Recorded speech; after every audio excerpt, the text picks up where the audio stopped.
Right. I'd just like to say thank you very much for taking your time to do the interview with us today. And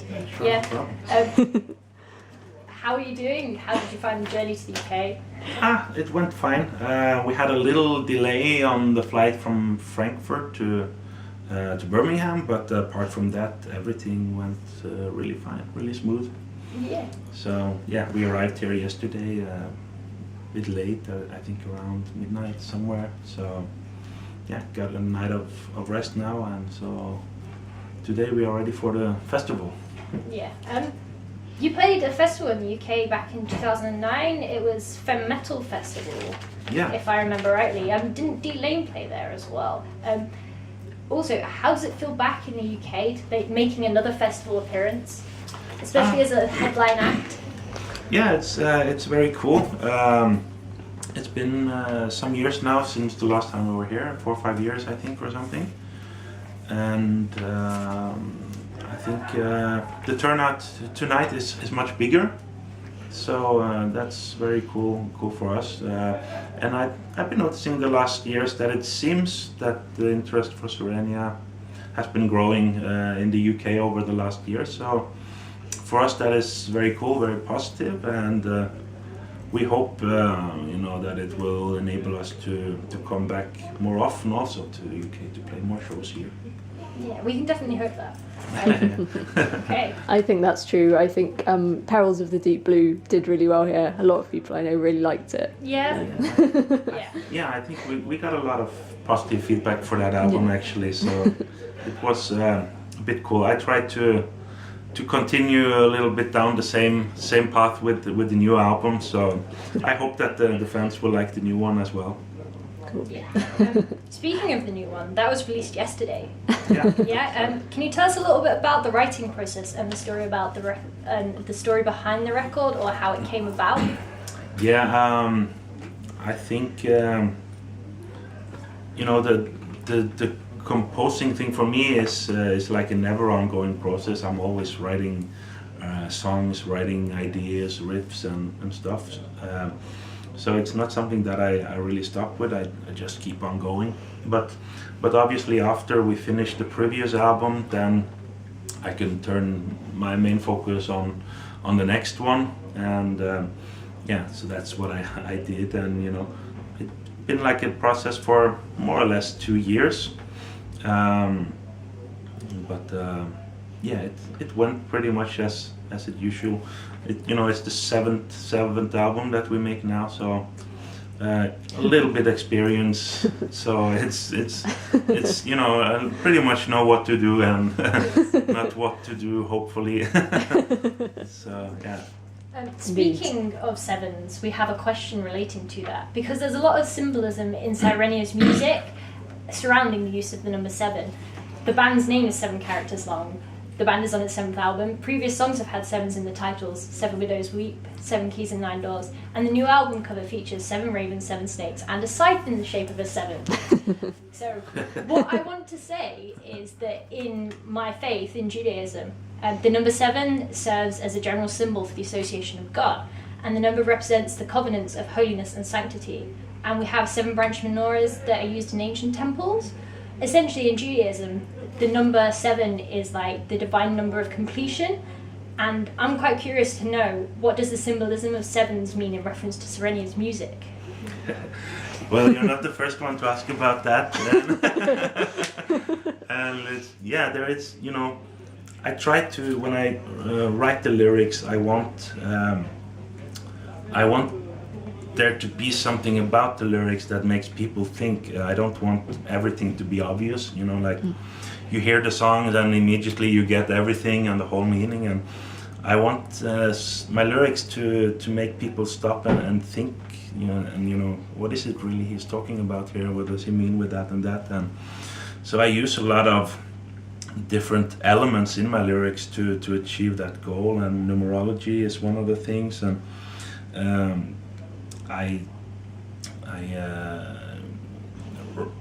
write my lyrics in a way that it is more indirect. It's not really plain and obvious everything, and it's something that I want to achieve. And for me, if I would explain it afterwards, to me it would be like tearing down something that I spent 2 years building up in a way. So, and it would also remove everything, that kind of magic with the lyrics and people. If I said everything, what it means and so on, then there wouldn't be anything more for people to think about or wonder about or everything. So I always choose to not speak so much about my lyrics and rather leave it up to the people. I thought this is where we'd get to.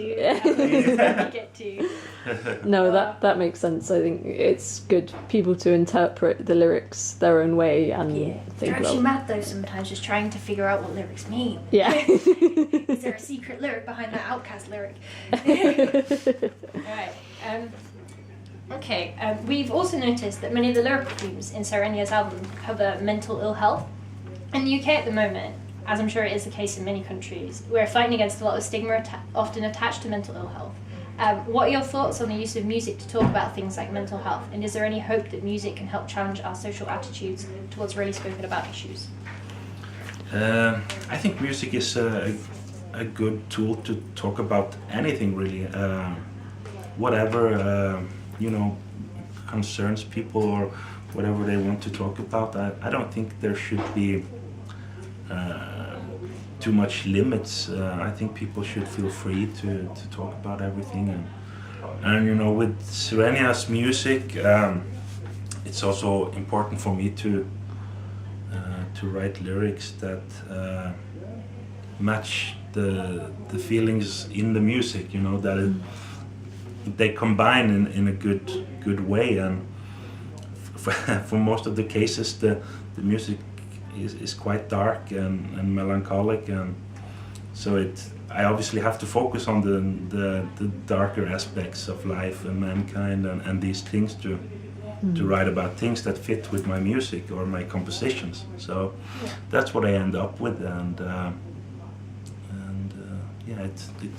it feels like the natural thing for me to do with my musical project or with my band. But then again, there's thousands of different styles, and people are more, in other bands might be more into political things or religious things or whatever, and everybody can write about the things that they are into and the things that they want to get across and stuff. So yeah. Okay. Coming up to the second half. Do you take any inspiration from books or movies? And what is your favorite art apart from music? I was reading a bit more in the past, I think. Also movies. I don't watch so much movies anymore, but I think Edgar Allan Poe, I have to mention him. He's inspired me a lot since the beginning. In other artists, I also maybe have to mention Nick Cave, for example, and Leonard Cohen, which is great songwriters, I think, write really cool lyrics.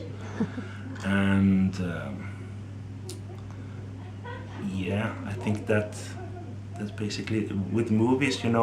Every now and then I've seen some nice movies, and that can also be something that can inspire to write music or lyrics and so on. But at least in the last years, it was not like a big source of inspiration for me. I think I watched maybe in the last couple of years just 4 or 5 movies or something. It's so little, I don't find time for it anymore. Or I make other priorities to put it like that. Yeah. This is where I hope my pronunciation doesn't fail me. You've recorded songs in English, Norwegian, and now Spanish with Island. Is that correct? Yeah. Do you have a favorite language to work in? I think for me it has to be English, because it's a good language to write poetic, and it sounds good when you sing it. In Norwegian, for example, there's less words to choose from. In English, you have, for every meaning, you have like a bunch of different words. You can always find a word that is easy to rhyme, or it has a better sound to it, or whatever it makes. So to me, it feels better. You know, I only have two languages that I can choose from, and Norwegian, of course, which is my mother tongue, and I find it quite hard actually to write in Norwegian. There's a lot of consonants and a lot of words that doesn't sound so beautiful when you sing them, so that makes it more difficult. And also for every word or for every meaning, it's not like in the English that you have tons of different words to choose from the same meaning. In Norway, most of the time you only have one. And if that doesn't rhyme, or if that doesn't sound good, you have a problem. So you have to rewrite the whole sentence or whatever. So it's much harder to write in Norwegian, I find. But English is good. And Spanish is also, I don't know how to, I understand a little bit Spanish, but not enough to write lyrics in Spanish. But it's a beautiful language with a lot of vocals.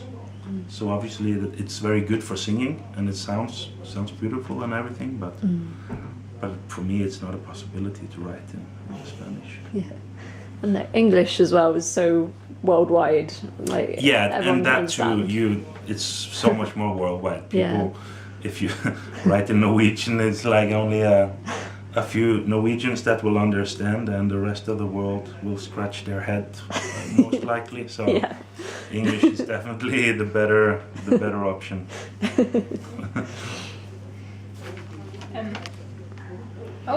Sirens are a recurring theme in your music, and of course in the band's name. What was it that drew you to the mythology of sirens? In the past I was reading different mythologies, classic mythologies, Norwegian, Greek mythology, and it was one of those things that I found very interesting, and it has inspired me over the years, and so it was just something that naturally appealed to me from the beginning, actually. So and I think it's still sticking with me to this day. Every now and then I throw in some stuff there from mythology. Yeah, and it works well with the female singer as well, as, you know, kind of a bit like the siren, and using her voice to attract people to the band. That was a terrible analogy, but that's kind of what I think of anyway. Yeah, and you know, that's true. And drawn to the rocks. Yeah, literally.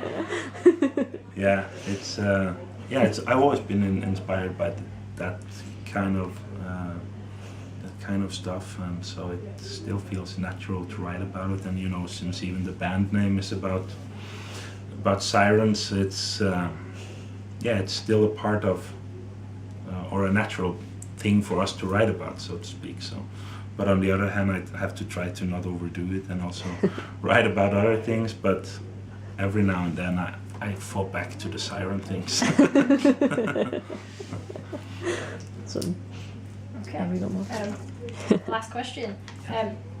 You can play many instruments as well as performing vocally. If you had to pick one to stick with for the rest of your life, which would it be and why?